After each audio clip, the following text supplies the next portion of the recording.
అంబేద్కర్ కోనసీమ జిల్లా పి గన్నవరంలో కార్మిక శాఖ మంత్రి వాసంశెట్టి సుభాష్ హాట్ కామెంట్స్. అమలాపురంలో దళిత యువకుడిపై దాడి ఘటనలో నన్ను నా కాలేజీని లాక్కుందామని చూస్తున్నారని మంత్రి సుభాష్ పేర్కొన్నారు.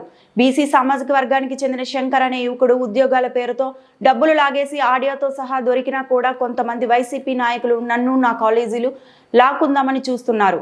దళిత యువకుడిపై దాడి చేసిన వ్యక్తి నా ఫాలో అవ్వరని నా మీద బురద చల్లే ప్రయత్నం చేస్తున్నారు. ఈ వ్యవహారంలో నాకు నా కాలేజీకి ఎటువంటి సంబంధం లేదు.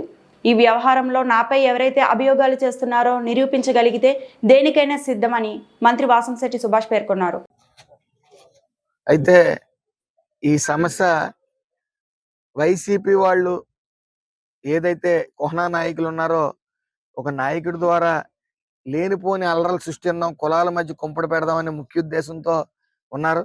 ముఖ్యంగా ఏదైతే శంకర్ అనే ఒక బీసీ సామాజిక వర్గానికి చెందిన యువకుడు ఉన్నాడో అతను మాత్రమే డబ్బులు పూర్తిగా కాజేసి ఈ యొక్క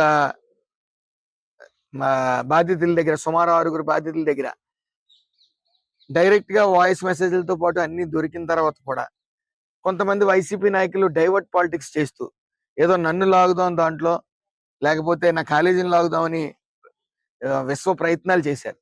ఏదేమైనప్పటికీ ఏదైతే పోలీస్ శాఖ ఉందో వాళ్ళ పని వాళ్ళు చేసుకుని వెళ్తారు కాబట్టి వాళ్ళకి ఎంక్వైరీ అనేది పూర్తిగా ఉంటుంది, ఇంటెలిజెన్స్ ఉంది, అలాగే వాళ్ళ కాల్ లిస్టులు ఉంటాయి.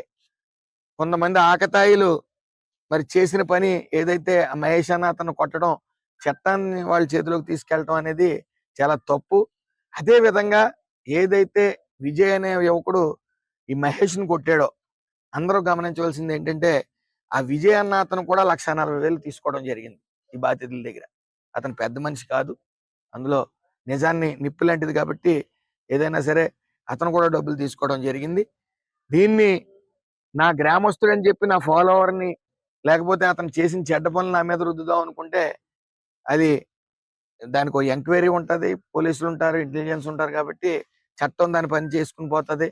ఇది ఎన్డీఏ కూటమి ప్రభుత్వం, నారా చంద్రబాబు నాయుడు గారు చాలా పకడ్బందీగా ఉంటారు. తప్పు చేస్తే ఎవరినైనా సరే, నాయకుడినైనా కార్యకర్తనైనా ఎవరినైనా సరే తోలు తీసే పని ఆయన చేస్తాడు కాబట్టి ఇందులో అనవసరంగా వైసీపీ వాళ్ళు గతంలో ఆ మద్యం ఏదైతే ఉందో కల్తీ మద్యం ఇంకా దాచుకున్నట్టున్నారు జగన్ మీద ప్రేమతో.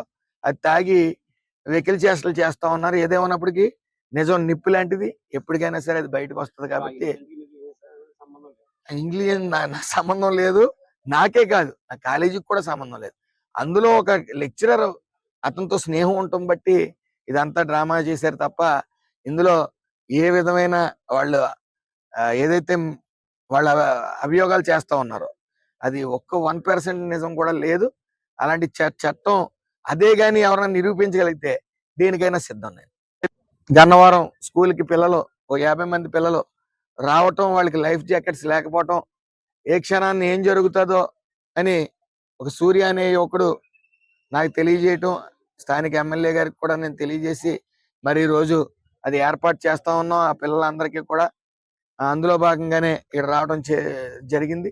ఏదేమన్నప్పటికీ ప్రజలు కోరుకునే ప్రభుత్వం వచ్చిందని ఈరోజు పరిపాలన తొలి అడుగులో భాగంగా ప్రతి ఒక్కరు చెప్తా ఉన్నారు. అదే విధంగా నిత్యం ప్రజల్లోనే ఉండండి, ప్రజల మధ్యనే ఉండండి, ప్రజల కష్టాలు తెలుసుకోండి అని మరి మా అందరినీ కూడా ప్రజల వద్దకు పంపుతా ఉన్నారు.